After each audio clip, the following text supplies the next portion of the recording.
What's up, spectators? Welcome back to the episode of Chaos Child.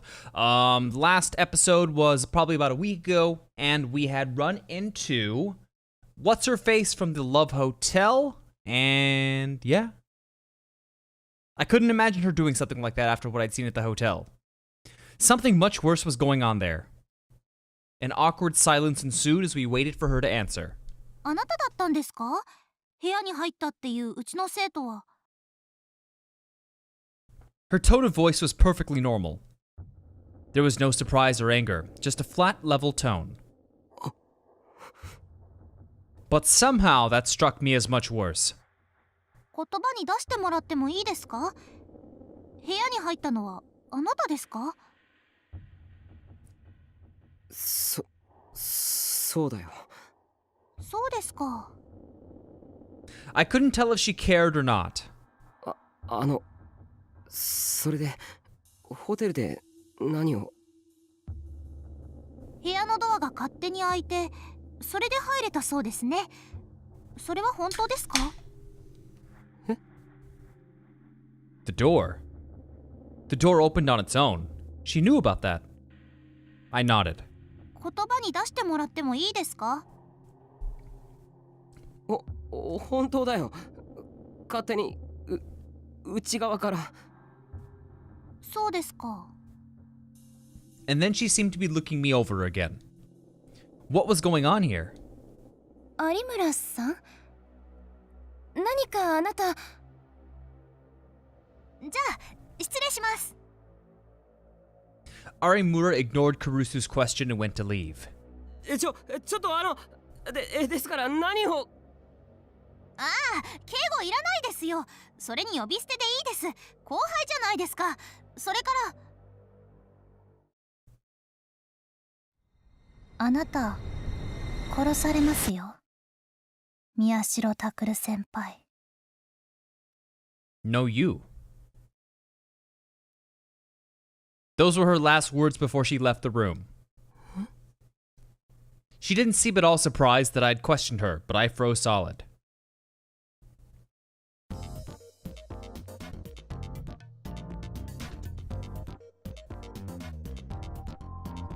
You want me to scroll, okay. Let's see, so we're looking at a Twitter page. Club president at Palace and Castle. Ibisu loves cats. Who put this on Hachiko? Lol. It's a sumo sticker. It's a sumo sticker, isn't it? It's kinda cute. Congrats on the retweets. Who put this on? Sumo Woofer. October 2nd, 2015, Friday. At the same time,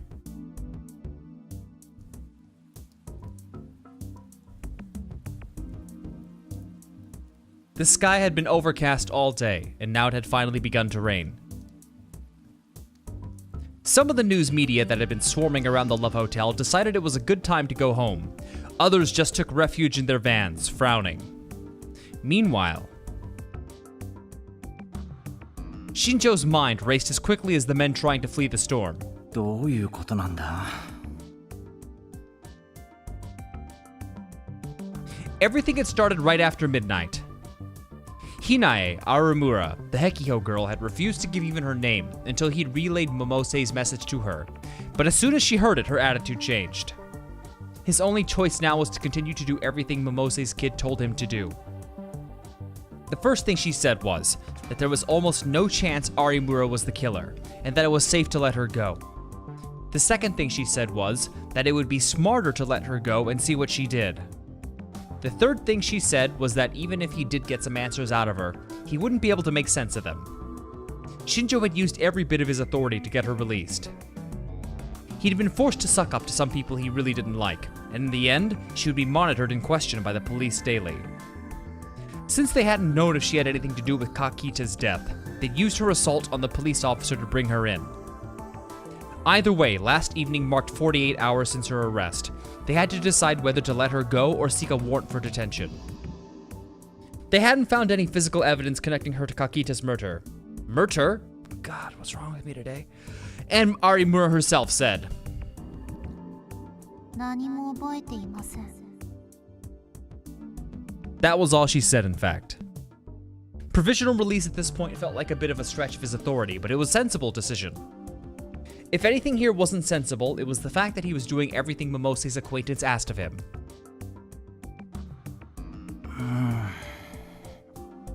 He didn't have a plan to follow. This was the first time that had happened, he thought.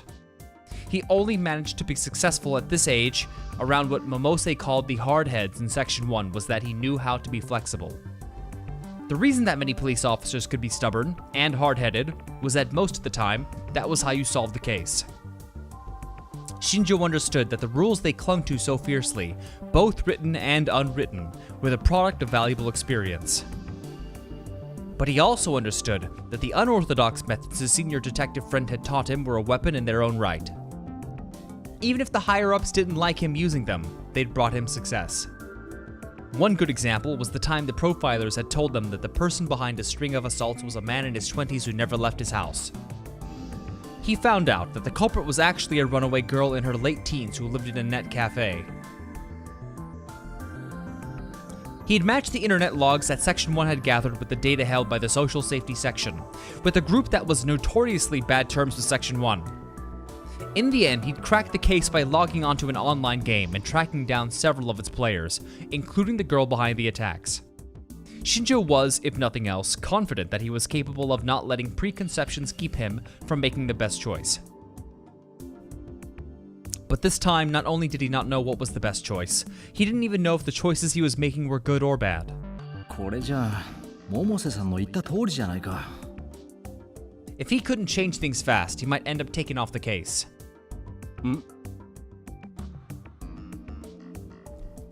The man he was waiting for wasn't here. It had cost him quite a bit to get permission to show him the crime scene, and he was over 30 minutes late. 百瀬さんが言うには特徴のあるやつだからすぐにわかるって話だったが。He didn't know what he looked like, but there was no way the officer standing guard outside could miss him. ちょっと待ちなさい！ほら！ He heard a loud noise from the hallway. Shinjo decided that before he let him into the scene, he'd give him a lecture about his tardiness.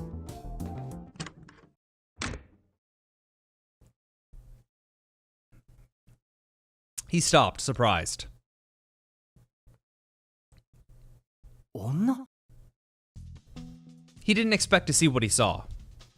He'd convinced himself that anyone weird enough to want him at a crime scene had to be a guy. But she looked like she'd been very pretty with makeup on, even if she wore none now. A frown was plastered on her face and her long hair was half-heartedly tied behind her back. And she was wearing a white lab coat, but under it was... 制服? それに、あれは確か... That was uniform for Hekiho Academy, the same school Arimura had the two kids who'd snuck into the crime scene attended. Shinjo motioned to the officer to let her pass, and remembered the last name he'd been given by Momose. 君が久野里さんかな? Yeah. I leave it to you all. So, you don't need my confirmation. Okay, I did not expect to hear mediocre English. Huh? There's no time to waste, as you know. Here.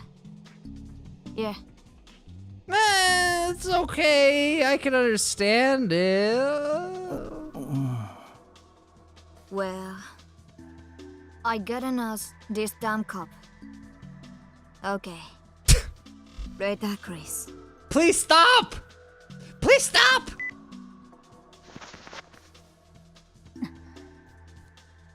And then she hung up on the phone and glared at Shinjo. She showed no sign of apologizing for her lateness, or gawking at the scene of a murder. This was her, it had to be. When she saw how arrogantly she was behaving, he knew immediately that this has to be the Kuno Sato person that Momose had told him about. They like to use really long sentences in this. It just makes my mouth dry after a while. He felt a little overwhelmed by her, but tried to make his voice as strong as he could. 久野里さんかな? 百瀬さんのことだからどんな人が来ても構わないつもりでいたんだが、若い女の子を入れるわけには。こんな非常識が蔓延している現場で常識的なことを言うな。それが邪魔だと言われなかったか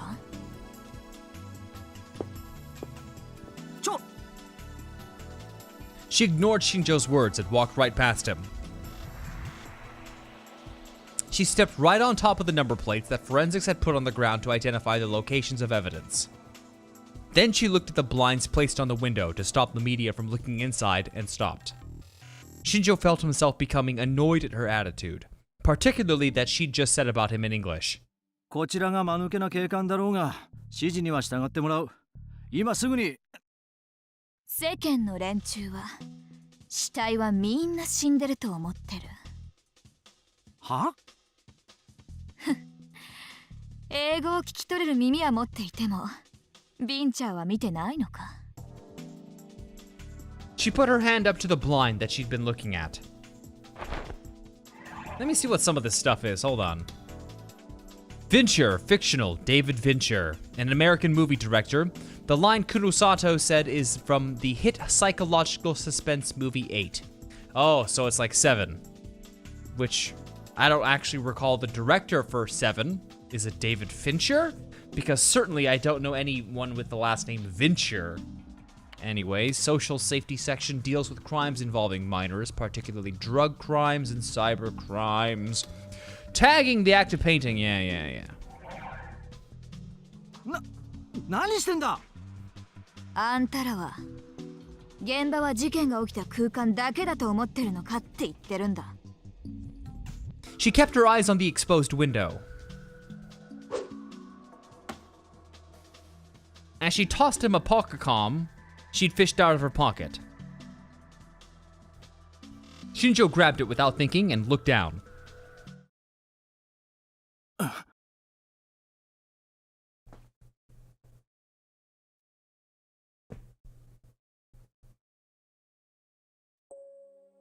He was stunned. It was footage of the room he was in right now. That was probably Kakita dead, and Hinai Arimura. なんだこれは。ついさっきウェブに貼られた動画だ。Her answer made Shinjo feel pissed off at everything, including himself. Why didn't he notice? Why did he have to be shown this by a girl who he'd just met? 窓の外からか。He grabbed onto the window frame, looking for the spot where the video had been recorded. But all he saw was the external wall of the building, slick with rain. There was only some kind of strange, creepy sticker there. おい！ Shinjo yelled out into the hallway. The officer outside heard the tone of his voice and rushed inside. Shinjo pointed at the window and said, 至急鑑識を呼んで、隣の建物の入り口を封鎖しろ。それからこの映像の出所を。映像はともかく、建物からはおそらく何も出ないぞ。外壁にカメラなどを取り付けた形跡はなかった。え？入り口にあった監視カメラの映像をコピーしてうちで洗っているが、まあ出ないだろう。出てもらっちゃ困るんだよ。She must have been enjoying this, because Kunosato's frown twisted into a mischievous bully's expression. Don't feel bullied by her. Anyone who's cosplaying as a scientist by wearing a lab coat around outside is just silly. Again, he didn't understand. He didn't have time for this. He ignored her and ordered his men to seal the building, call forensics, and track down where that video was filmed. With that finished, he turned back to her. それを調べていて遅れたのか。現場保全を優先しろ。この動画は貼られた直後にアットちゃんに飛び火した。貼られてから40分強経過している。すでに5000人以上がこの動画にアクセスしてるんだ。その中に事件にへばりついている下のマスコミの関係者がいないと思うか？待て、勝手に。ニコニアニュースの渡部です。この動画についてコメントを。かいよみテレビです。お聞きしたいことが。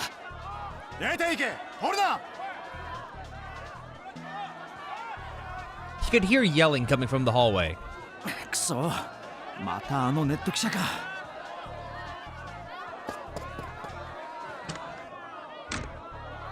Shinjo ran out into the hallway, infuriated. 捜査一課の方ですか？動画をご覧に。許可なく入らないでください。コメントすることはありません。押すんじゃない。ご覧になったんですか？なっていないんですか？コメントすることはありません。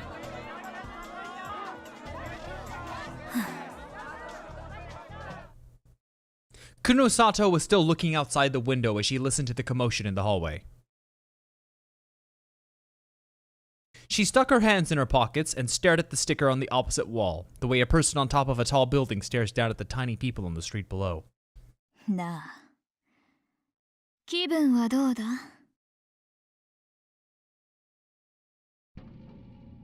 The sticker pictured two ugly, overlapping faces. The rain made it look like they were crying.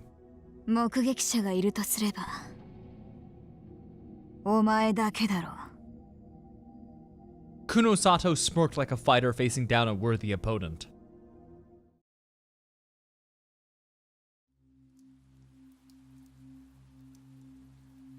Time passed. It was now almost midnight.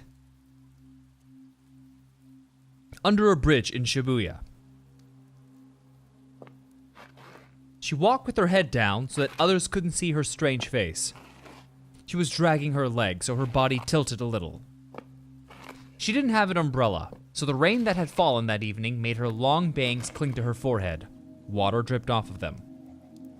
The eerie eyes that poked out from between her locks of hair looked like those of an animal hunting its prey. No one was moving but her. Normally there would be people here at this hour. But the town left her alone, as if it had sensed something.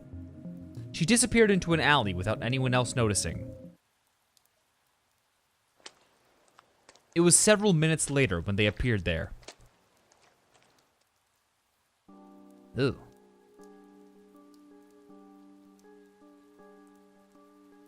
A girl less than 10 years old and an old woman well over 70. The old woman might have been blind because she carried a stick in her hand on the... Wait. She carried a stick and had her hand on the girl's shoulder. And the little girl was carrying something far too big for her tiny frame. Neither of them were carrying umbrellas and both were soaking wet. They walked at a slow pace. Perhaps they knew the path well, or perhaps they simply didn't care because they paid no attention to anything around them. And then, for the first time, the little girl saw something and stopped. The old woman stopped as well, and the only sound in the alley was the sound of the rain. The girl stood there for a full minute. Eventually, she turned her head and led the older woman away. All that was left was the rain.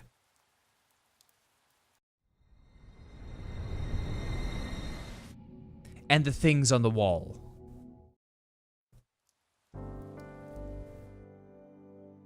が発見された事件で、その現場を映したと思われる映像がインターネット上に出回っており、問題の映像は先日渋谷のラブホテルで自殺していた男性の遺体を映しており、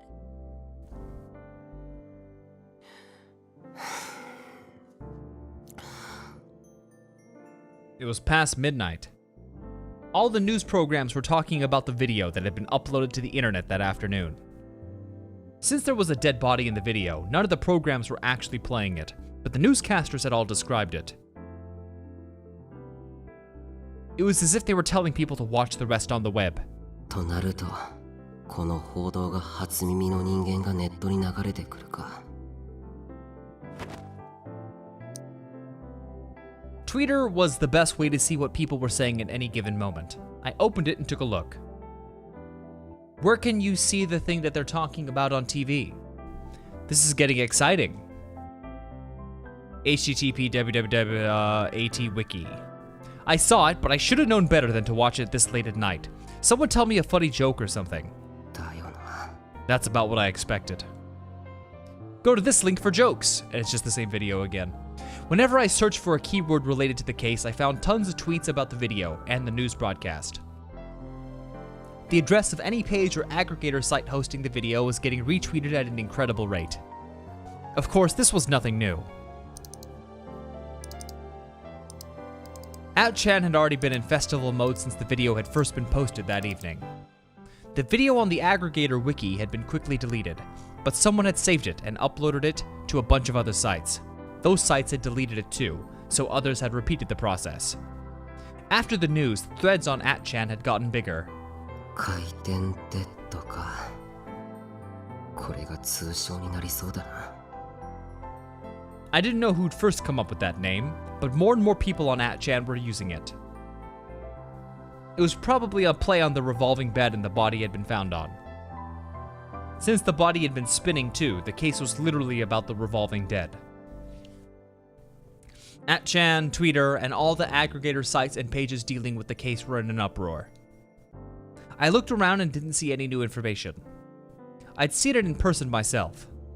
I could easily tell when someone was lying or guessing. 0時過ぎ。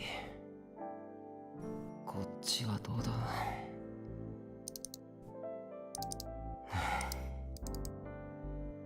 There were no big updates on Shibuya News either. The top of the page was about the uploaded video, but it was basically just a rehash of existing information. I thought that with all this fuss, she'd be putting on a web radio broadcast. But maybe she was busy. There was nothing about the sumo stickers or Arimura. Which made sense, I guess. Even Kai wasn't psychic. Only we and the police knew about Arimura, and only we knew about the stickers. The sumo stickers. くそ。本当であれば今日中にオトモレタンの現場に力士シールがあるかどうか確認したいと思っていたのに。あなた殺されますよ、宮代拓先輩。 I couldn't get the words she whispered out of my head. In the end, it had started raining, and I'd gone with Ito's plan of trying to get more information about the video and learn more about Arimura. I hadn't made much progress with either. Of course, it had surprised me that Kurusu hadn't said anything.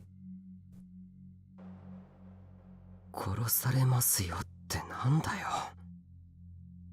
The question came back to me again for the 100th time, and I still had no answer. What was she warning me about? Why had she told me I was going to be killed? Had I pissed her off somehow? No, it felt more like she was talking about someone else killing me. Then maybe it didn't matter if she hated me or not. And the timing didn't make sense either. We weren't talking about anything weird. We were just talking about the case. Was she telling me that if I kept looking into this, I would be killed? But that didn't make sense either. The police had ruled the death at the Love Hotel a suicide. It was a strange way to kill yourself, sure, and after seeing it, I couldn't believe it just a simple suicide, but did that mean Kakita had been murdered after all? Murdered by whoever had tried to come into the room. But the police had told me I'd been mistaken, and Ito had told me I couldn't prove it logically.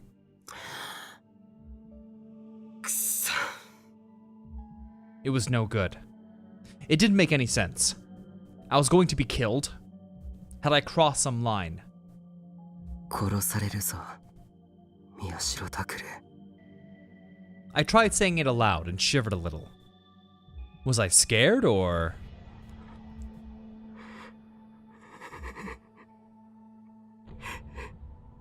was I excited? I could feel myself start to laugh. That was fine. That was just fine with me. If I'd crossed some line, I'd find out what it was. That was the difference between me and those morons on the internet. I could do it. I had lots of clues. The first was Hinae Arimura herself. And then... the sumo stickers. I'd only seen them at 2 of the crime scenes so far, but if I could find one at Leaky Noise too, I'd have a clue that no one else in the world had. I should go take a look tomorrow. And then... there was the video that had gotten uploaded to the internet. Who had upped it and why? Huh?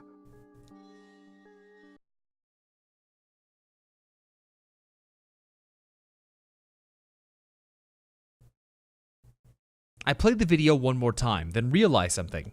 そういえば、なんでだ? What, the blinking eye? Yes. こっちもか。 It was a common thing you found in videos, so I'd never really noticed until now, and I hadn't seen any comments on the internet saying anything about it either, but なんでこんな処理してるんだ? there was something weird at the start and end of the video. It was on screen for less than a second, but at the start of the image appeared from bottom to top. And then at the end. Oh, maybe I'm wrong. It went black from top to bottom. Oh, yeah, so I'm right, yeah. These weren't particularly unusual effects. The one at the start was often used in TV shows and movies when a character woke up. Of course, this was when the camera was showing his point of view. The one at the end was often used when a character was falling asleep, or just before they passed out. Sometimes you could play both at high speed to make it look like someone was blinking. It was called a wipe. It was a method of transitioning video from one image to another. Of course, us in the YouTube biz use cross dissolves very often. That's often when we're doing a cut and it goes from one to another without being a sharp, abrupt cut. This video was clearly taken from next to the Love Hotel and almost perfectly at eye level. From the distance and angle, that much was clear. I spent so much time looking through a camera that I knew how to judge the distance between it and the things it saw. I was sure that if I asked the rest of the newspaper club, they'd agree. But the side of the building where this video was taken was a sheer wall. I could see that for myself in the videos I'd taken. The only things I could see outside the window were a wall and a sticker. The uploaded video looked like it had been taken from someone's eyes.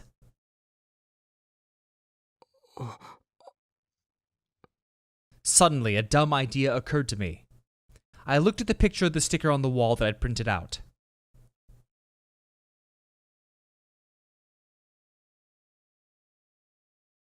I shook my head to drive away the stupid delusion. I needed to stay calm and logical. Tomorrow, I could go see where the camera had probably been placed.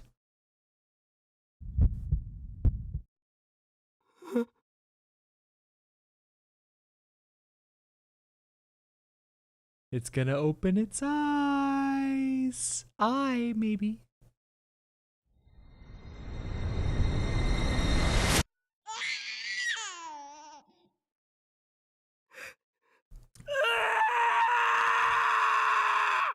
Baby sound.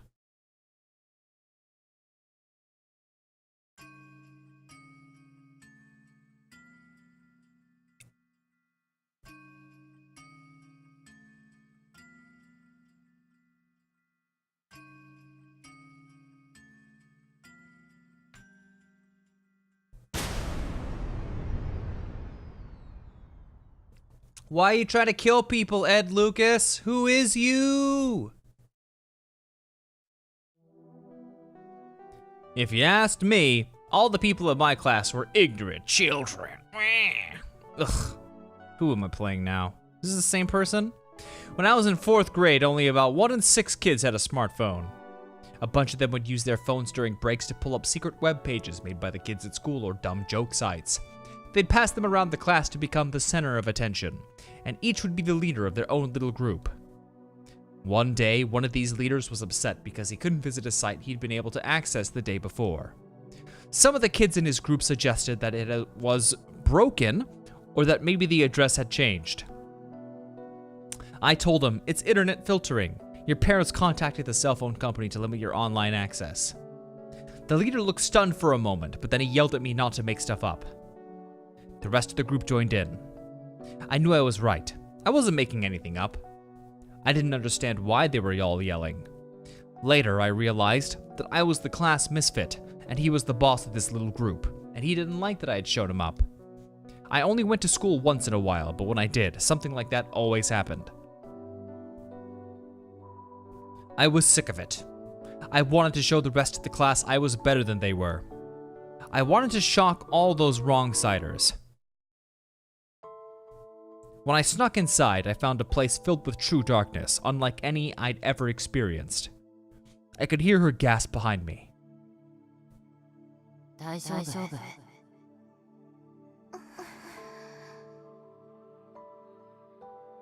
Sarika didn't answer. She just clung to me, as if seeking escape from the darkness around us.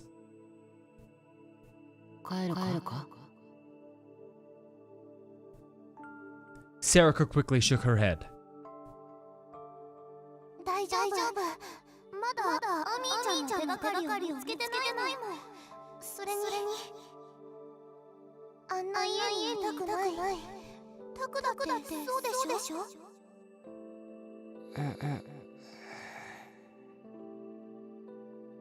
I thought for a second and nodded. For her, that was probably the real reason.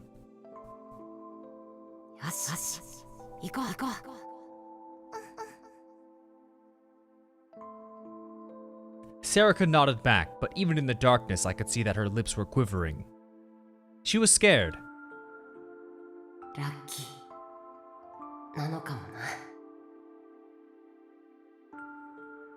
What I wanted in this situation wasn't a brave comrade who would go boldly forward with me, but a friend who would shiver pathetically behind my back. No matter what happened, I had to protect Sarika. Having her there made me feel better like that. I brought my focus back to what was going on around me and started to softly walk forward.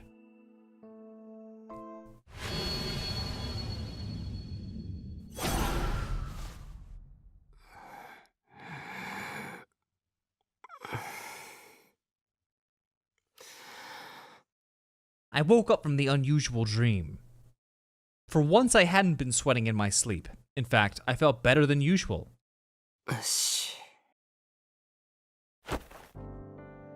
I booted up the PC, checked my email, and then loaded all the major newspaper and news sites up at once. It was how I usually started my morning, and we'll have to figure out if anything weird happened tomorrow or the next day. So stay tuned for the next video, and thanks for watching. Bye-bye!